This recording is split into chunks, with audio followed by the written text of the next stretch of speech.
Okay, so this is a little bit about staying steadfast in faith, trusting God wholeheartedly, and putting on the full armor of God. I've been hearing that so much in the past few days about putting on the armor of God, staying equipped, staying in your word, staying prayed up, continuing to seek God, because there has been a shift in the world, and some people can feel it and some people can't.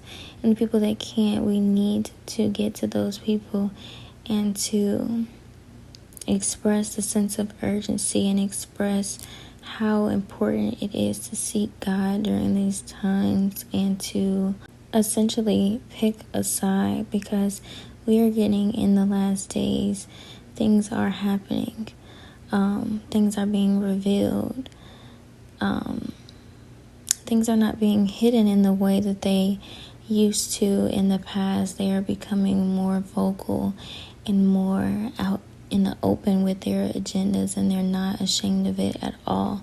And us as Christians, we cannot sit back and take the quiet approach. It's time for us to be proactive. It's time for us to help people, to help the lost, to bring people to Christ, to do the will of God. That's what we're here for, We're not here for these worldly things, getting a big house, big career, fame, success, all of that. None of that stuff matters. It literally does not matter, not in the slightest, because a life separated from God is a life that you do not want. And a lot of people don't understand the urgency when Christians are talking about hell and separation from God. God is life. God is love. God is peace and joy. And God is a God of fairness. He's going to give us these choices to make. You either pick to be with Him or you pick to be separated from Him. And when you choose to be separated from Him, you don't get access to the glory. You don't get access to the love. You don't get access to God, because that's the choice that people are deciding to make. And a lot of people are going into that way of thinking, not even knowing what they're dealing with, not even knowing what that fully involves or what's fully in that life. People think that hell is going to be a party, think it's going to be just something that it's not, and they don't understand the agony and the pain that they will feel and experience. Is something so unimaginable. You really can't even put it into words. What will happen, what will take place, it's not even something that we can imagine. And I would never want myself or anyone I love or any person on this earth to fall into the hands of the living God, to be separated from God. And I try to let God use me as much as possible, and to put my own self-doubt, lack of courage, fear of judgment, fear of, offending people, put all those things to the side and really think about it. These people are in need of help. These people are walking off a plank and they don't even know what they're heading for. And I've been that person. I've lived that life. I've been confused and deceived and heartbroken and hurt before. And I know what that feels like. And I don't want anyone else to feel that way. And you shouldn't either. As a Christian, we should love all. Love your enemies. Love the people that hurt you. Pray for these people and truly care for these people with a sense of urgency. You would want someone to tell you, about the gift of God, about the gift of life. Especially if you were in a dark place, you would want someone to help you. So we need to be Christians and be lovers and do the will of God and help bring people to Him. That's the only reason why we're here. It's the only reason why we're alive. This is a test right now. It's a choice right now to choose God, to choose life, to choose righteousness. And I've been reading a lot of Hebrews in the past few days. I really like Hebrews. I read it probably like a month or so ago, and I circled back because God was just like, Hebrews. I'm like, I already read Hebrews, and I read it again, and I felt, listen to God when He tells you to read something. Always listen to Him, even if you already read it. It doesn't matter if you've read the Bible front to back, one time. I promise you read it 10 million times more, you're going to find more knowledge, more insight, and more instructions from God. And it's beautiful. And things that you may have not seen in the past, you'll see now. God open your eyes to see it and to understand it, and it's just beautiful. But what I wanted to touch on a little bit was Hebrews. We have to stay in our word, stay prayed up. In Hebrews chapter 2 says, therefore we must pay close attention to what we've heard, lest we drift away from it.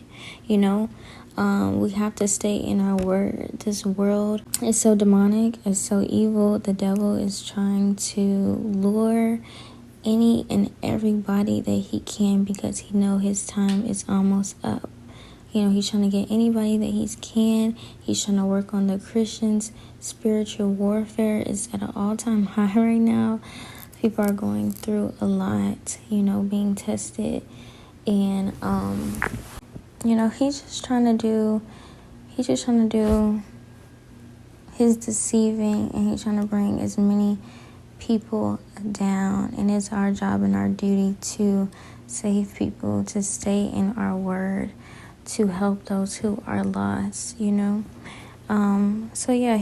2 told us to just stay in our word, stay prayed up, always seek God, seek Him and you will find Him, seek His word, and He will answer you.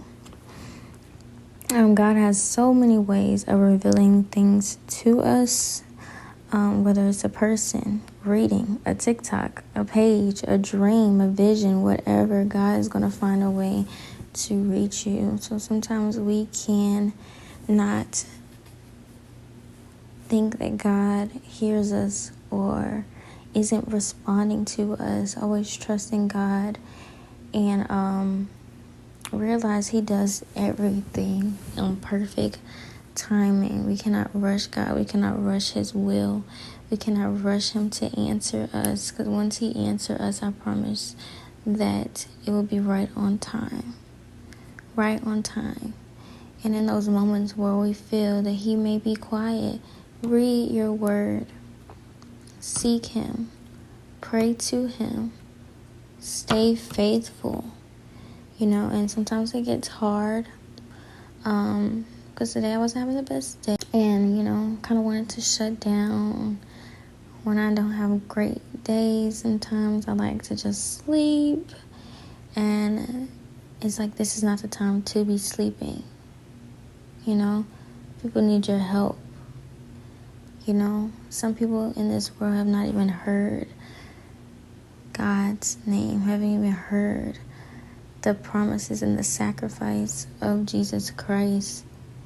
It's not a time to sleep. It's a time to be very much awake, alert, proactive, and fighting for God. So this is what I'm going to read. This is Hebrews 3, chapter 3, verse 12. It says, take care, brothers, lest there be any of you an evil, unbelieving heart leading you to fall away from the living God. But exhort one another every day, as long as is called today, that none of you may be hardened by the deceitfulness of sin. For we have come to share in Christ, if indeed we hold our original confidence firm to the end. We have to stay steadfast. We have to stay faithful. We are going to be tested. We are going to be tried. We are going to go through things right now and during this time. Like I said, the devil is trying to deceive. He's trying to prevent the people of God from sharing the gospel. He's trying to bring as many souls as he can to be down there in hell with him in misery. The devil is not your friend. God is your friend. God is faithful and righteous and trustworthy and holy. You can trust him, I promise. You can trust him. And, it says as long as it is called today, as long as it's called today, as long as you're given another day, you have the opportunity to share the gospel. You have the opportunity to share the word to help someone. I'm trying to think because I'm having trouble myself. I don't ever want to not share the gospel or let my fear or anything get in the way of that.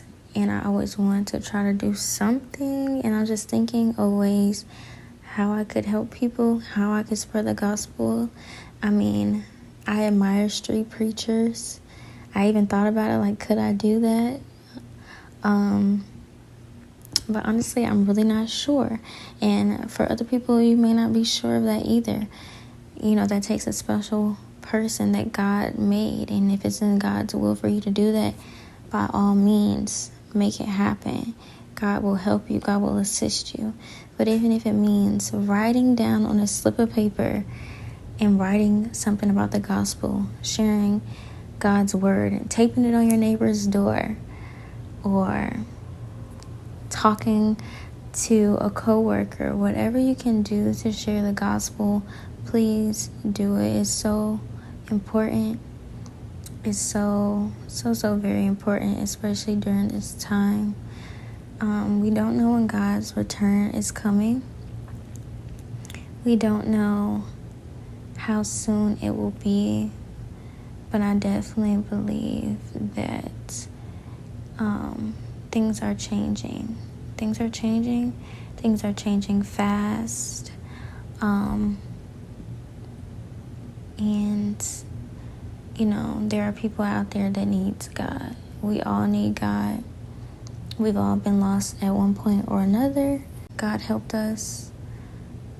Now, let's let God use us to help other people. And that's all we're here for. Just a few words of encouragement. A few ideas if you're kind of stuck on how to share the gospel. But just remember to stay firm, stay faithful. I'm not saying that it's going to be easy, but please seek God in all that you do. Every decision, every moment, when it's hard, when it's good, when it's bad, when you're being tested, when you're being tried, seek him always. And like I said, you will find him. He will reveal himself to you. He will talk to you. He will find some way to communicate with you, whether it's through his word. A lot of it is through his word. So remember to stay prayed up, to stay in your word. God bless you. I love you all. Continue to do God's work. And I'll be back soon in another video.